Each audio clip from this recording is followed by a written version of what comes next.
Good morning, everybody. Glad to have you here today.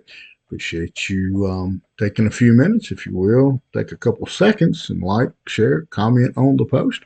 And then if you like, you can follow along with me in First Peter chapter number 4, beginning in verse number 7. I'm not going to read the whole passage. I'm just going to read the opening statement and then we'll go back and look at the passage. Peter says, "The end of all things is at hand." Now, we can read those words and we can take those words in a lot of ways. Probably many of you, um, like other believers, we look around and we believe that the end of all things is at hand, that Jesus will soon return, and based on pretty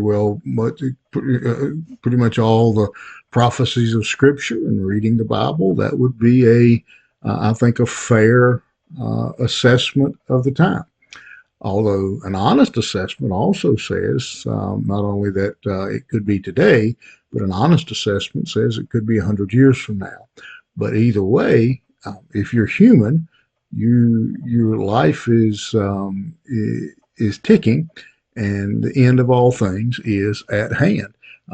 Every one of us, every human being, you are you have a death sentence. As somebody said, none of us are getting out of here alive. Our clock is ticking. We're aging, even as we talk. And so, what should we do? Here we see again that great biblical word, therefore.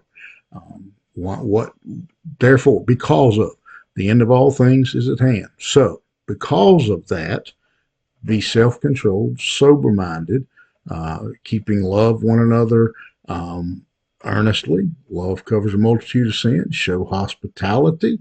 Use your gift. Be a good steward. Speak as one who speaks oracles of God. Serve as one who serves by the strength of God, that God may be glorified. Because we have a death sentence. Because life, the clock is ticking. He says then that we should be busy. We should we should be self-controlled, sober-minded, praying, because the clock is ticking, because time is short. Whether we're talking about the return of Christ or the end of our physical life.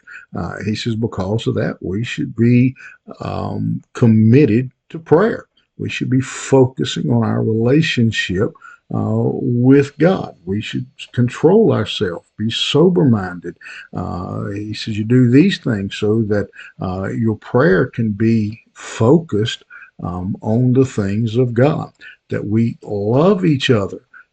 Again, it's a sacrificial love that it's not about how we feel. It's not about how they act, but we love each other. We show hospitality. We're hospitable to each other. This is again, we treat each other. We serve each other. We take care of each other, is what he says, and we do that without expecting anything back. We use our spiritual gifts, whatever they may be, to help.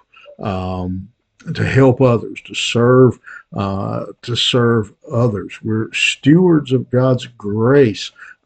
We are again. We have something that has been given to us that we didn't earn, we don't deserve, and now we work to share that with others, that others would hear the gospel, so that ultimately God would be glorified. And again, it all comes back to this opening statement. The end of all things is at hand. None of us know when that end is. We don't know. Maybe today, maybe tomorrow, maybe Jesus returns today. It may be our life ends today. We don't know.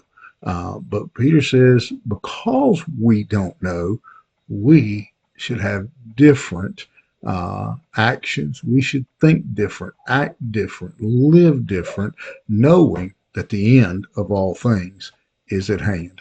You think about it. Have a good one. We'll see you here tomorrow morning.